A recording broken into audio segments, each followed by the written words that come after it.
Hello everyone, মই সকলোকে পুনৰ স্বাগতম জনাইছো মোৰ চেনেলত। আজি আমি এখন বুকৰ কথা ডিসকাস কৰিম। সেইখন হৈছে Think and Grow Rich। হয়, Think and Grow Rich এই বুকখনৰ মই কথা ডিসকাস কৰিম। এখন লিখিছে ৰাইটাৰজনৰ নাম হৈছে নেপোলিয়ন হিল। এখন বহুত দিনৰ আগতে লিখা 1937ত আপোনাৰ 1937তে আপোনাৰ পাবলিশ হৈছিল, প্ৰথম পাবলিশ হৈছিল 1937ত। কিন্তু এখন এতিয়াও আজিৰ ডেটতো এখন ৰিলেভেন্ট হয়।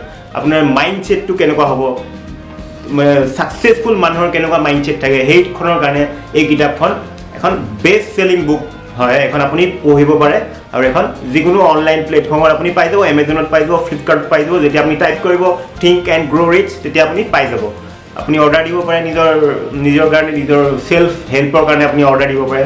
এই বুকখন লিখোঁতে এটা ইণ্টাৰেষ্টিং কথা হয়, বুকখন এনেই লিখা নাছিলে। এই বুকখন লিখোঁতে 25 বছৰ ৰিচাৰ্চ কৰিছে। হয়, 25 বছৰ ৰিচাৰ্চ কৰিছে ৰাইটাৰজন নেপোলিয়ন হিলে। 25 বছৰ ৰিচাৰ্চ কৰিছে।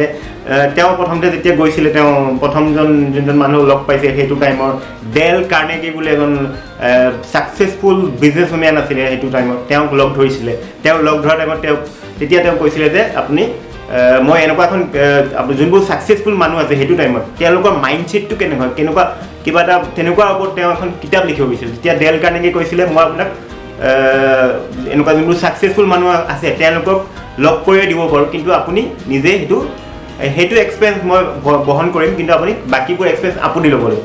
যেতিয়া আপোনাৰ নেপোলিয়ন হিলে এইটো ডিলটো ল'লে আৰু তেওঁ অহা যোৱা খৰচটো ডেল কাৰ্নেগীয়ে আপোনাৰ সকলোবোৰ ঠিক কৰি দিছিলে আৰু বাকীখিনি তেওঁ যোনখিনি ৰিচাৰ্চ কৰিছিলে তেওঁ কৰিছিলে নেপোলিয়ন হিলে। তেওঁ সকলোবোৰ মানুহক যোনবোৰ সেইটো টাইমত ছাকচেছফুল আছিলে তেওঁলোকৰ ইণ্ডিভিজুৱেলি সকলোৰে তেওঁলোকক ট্ৰেক কৰিছিলে, তেওঁলোকৰ ইণ্টাৰভিউ লৈছিলে, তেওঁ কেনেকুৱা ধৰণৰ হেবিট আছে সেইবোৰৰ ওপৰত তেওঁলোকে ট্ৰেক কৰি পেলাই এটা ফৰ্মুলা ৱাইজ এখন মানে যাতে সকলোৰে যাৰ কাৰণে কমন সকলোবোৰ মানুহৰ তাত থাকে সেই গুণবোৰ, সেই ষ্ট্ৰেটেজিবোৰ, সেই মেথডটো কি, ধনী মানুহৰ থিংকিংটো কেনেকুৱা, সেইবোৰৰ ছাকচেছফুল মানুহৰ কেনেকৈ ভাবে কথাবোৰ, কেনেকৈ মানে এটা কথাকে কেনেকুৱা ধৰণে ভাবিব পাৰে সেইটোৰ ওপৰত ৰিচাৰ্চ কৰি পেলাই তেওঁ এই কিতাপখন লিখিছিলে।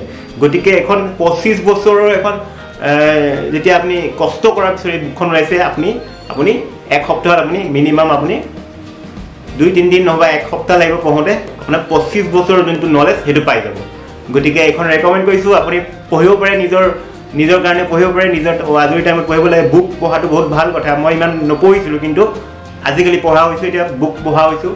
তেতিয়া আমাৰ হেল্প হয়, বহুতখিনি হেল্প হয়, কাৰণ তেওঁলোকৰ যোনটো নলেজ আছে, যোনটো 10 বছৰ 20 বছৰ নলেজ যোনটো থাকে আপুনি গ্ৰেপ কৰি ল'ব পাৰে এবাৰলৈ। গতিকে এইখন ৰেকমেণ্ড কৰিছোঁ আপোনাক।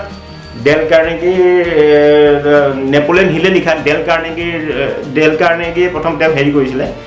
ৰাইটাৰজনৰ নাম হৈছে নেপোলিয়ন হিল। এখন বেষ্ট চেলিং বুক হয়, আপুনি কিনিব পাৰে। এতিয়া আজিৰ ভিডিঅ'টো ইমানেই আছিলে।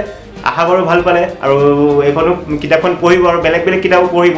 কিতাপ পঢ়িলে আপোনাৰ যোনটো মাইণ্ডছেট আছে সেইটো চেঞ্জ হয়, আপোনাৰ নলেজ ইনক্ৰিজ হয়। গতিকে কিতাপ পঢ়াটো এটা বহুত ভাল অভ্যাস। তেতিয়াহ'লে আজিলৈ ইমানেই। ধন্যবাদ। মোৰ নাম ৰূপম শৰ্মা। মই এজন ডিজিটেল মাৰ্কেটাৰ আৰু sales funnel expert. Thank U.